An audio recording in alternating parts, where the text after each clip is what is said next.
Alors voilà, je me présente. Je m'appelle Michael. Alors c'est ma toute première vidéo. Euh, J'avoue que ça fait peut-être des mois, voire des années que j'ai envie de parler d'une certaine manière devant un objectif, exprimer des choses, mais j'y arrive pas. Je sais pas vraiment comment il faut faire, ce qu'il faut pas faire, comment rester naturel, comment éviter l'éthique de langage, plein de choses qui font que ça bloque, ça crée quelque chose d'un peu de faux. Et bref, là maintenant j'ai envie d'en parler, j'ai envie d'exprimer quelque chose.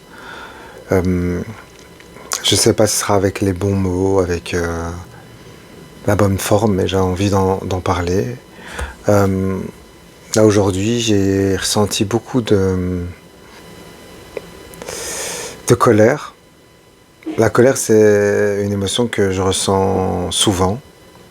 C'est une émotion qui me domine à l'intérieur. C'est une colère intériorisée.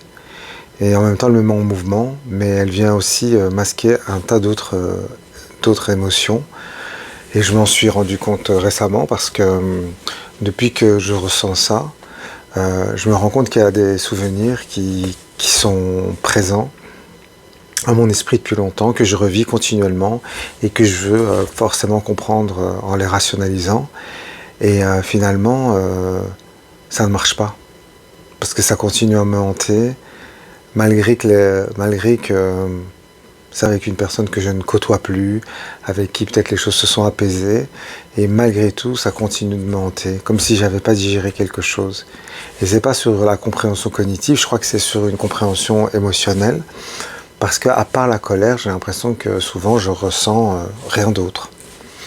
Alors c'est un moteur, mais ça a ses limites, parce que c'est aussi un mode de communication, la colère, même si elle est intériorisée, qui va venir brouiller la communication, qui va venir faire peur, qui va venir mettre un barrage avec l'autre. Et lorsqu'elle n'est pas là, ben, ça fonctionne bien, mais que lorsqu'elle est là, c'est délicat. Bref. Mais aujourd'hui, je voulais vous parler d'un sujet qui en même temps me bouleverse, me questionne, qui est présent depuis longtemps, mais auquel j'avais envie de parler, c'était de la question de Dieu. Et finalement, voilà, j'en parle parce que j'aimerais aussi avoir des retours. Alors des retours de personnes qui m'en parlent avec une forme d'authenticité. Alors on a tous bien sûr des vécus différents, religieux, culturels, identitaires, tout ça se mêle. On n'a pas une identité par exemple figée dans une croyance ou dans une culture ou par exemple figée dans une croyance ou dans une culture ou peu importe, dans quelque chose qui vient se séparer des autres choses. Et je pense que, c'est mon avis, que non. C'est que les frontières entre toutes ces identités, elles sont plus poreuses qu'on le croit, et surtout, elles viennent créer des individus qui sont finalement d'une certaine manière uniques, au sens où elle va venir créer des incohérences, des paradoxes chez chaque être humain qui sont différents et qui finalement vont pointer du doigt chez l'autre l'incohérence, le paradoxe, mais sans se rendre compte qu'on en est tous, l'incarnation. Et moi j'ai très difficile avec ça. J'ai très difficile identitairement à être ancré à ce niveau-là. Et donc quand je perçois ça chez l'autre, je peux être je peux être très dur ou peut être très critique, mais parce que je pense que c'est quelque chose que je n'accepte pas forcément chez l'autre, parce que l'autre a une autre histoire, il a peut-être un ancrage identitaire ancré, qui fait que peu importe s'il vit dans des contradictions, des paradoxes, il va pouvoir les vivre, les assumer, les justifier, et même débattre avec l'autre tout en étant dans le paradoxe, c'est-à-dire ne pas être comme ça toujours sur des fondations d'argile en fait. Et pour en revenir au sujet dont je veux juste esquisser quelques mots ici, quelques lignes, c'est que qu'est-ce que c'est pour vous Dieu? Est-ce que Dieu pour vous c'est uniquement ça reste ce qu'on vous a appris, c'est la croyance que vous avez et qui sans doute respectable, ou est-ce que vous êtes déjà posé la question de c'est quoi Dieu, en vous questionnant votre intuition, par ce qui vous entoure, par les incohérences que vous pouvez voir autour de vous, à l'intérieur de vous, et vous dire finalement Dieu, qu'est-ce que c'est? Parce que ça reste on va dire un concept, personne ne peut dire qui est Dieu fondamentalement. Voilà, on a conceptualisé Dieu de manières différentes, et puis ça s'ancre dans des spiritualités aussi, mais qui ont toutes, qui ne répondent jamais finalement à une universalité. Et finalement, comment on peut penser Dieu? Comment on peut penser Dieu sans se sentir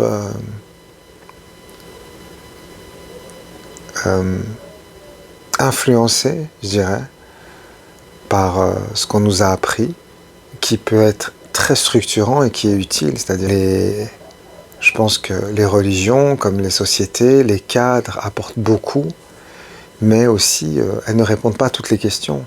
Elles viennent répondre à des choses peut-être contextuelles, mais pas forcément toujours existentielles, métaphysiques, et peu importe qu'on soit croyant ou pas, qu'on soit athée, je pense que tout le monde se questionne, tout le monde essaie de trouver un sens.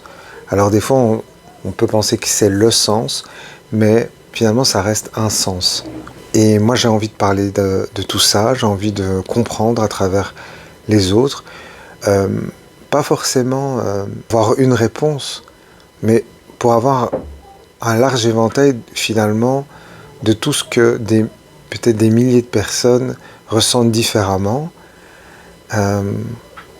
mais sans avoir besoin de venir, enfin en tout cas ceux qui voudront interagir d'une manière ou d'une autre, mais sans vouloir venir prêcher, comme on dit, pour sa paroisse, juste expérimenter, parler, échanger, pas essayer de convaincre, mais de juste essayer de partager, et partager non pas pour se rassurer soi-même ou pour rassurer l'autre, mais partager avec une forme d'authenticité ou de sincérité, et des questionnements où il n'y a plus de...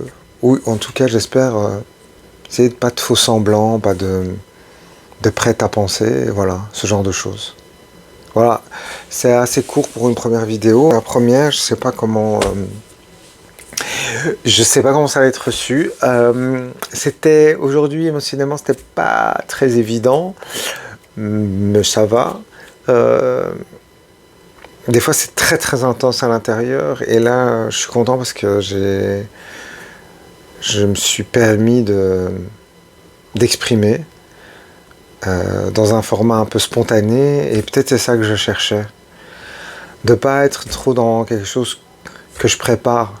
C'est-à-dire que c'est pas que je parle de choses dont je n'ai absolument aucune notion ou quoi, mais j'ai vraiment du mal avec ce qui n'est pas du spontané, qui va venir déjà... de toute façon, je sais jamais si on est vraiment toujours spontané, mais en tout cas actuellement, pour moi, j'aime bien l'idée de parler comme ça, d'un sujet, quand il me vient, et de manière honnête et authentique avec moi-même, en tout cas je le ressens comme ça, et de me dire que après,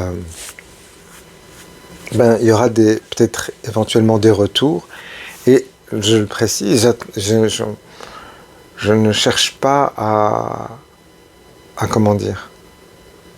Les gens qui ne se reconnaissent pas dans ce que je viens de dire, j'entends complètement, et je leur souhaite de trouver son chemin avec d'autres personnes. Mais moi, j'aimerais vraiment me connecter avec peut-être des personnes oui, qui ressentent cela, qui se questionnent, qui n'ont pas vraiment de réponse en fait. Et qui ont peut-être l'idée que c'est pas grave. Voilà.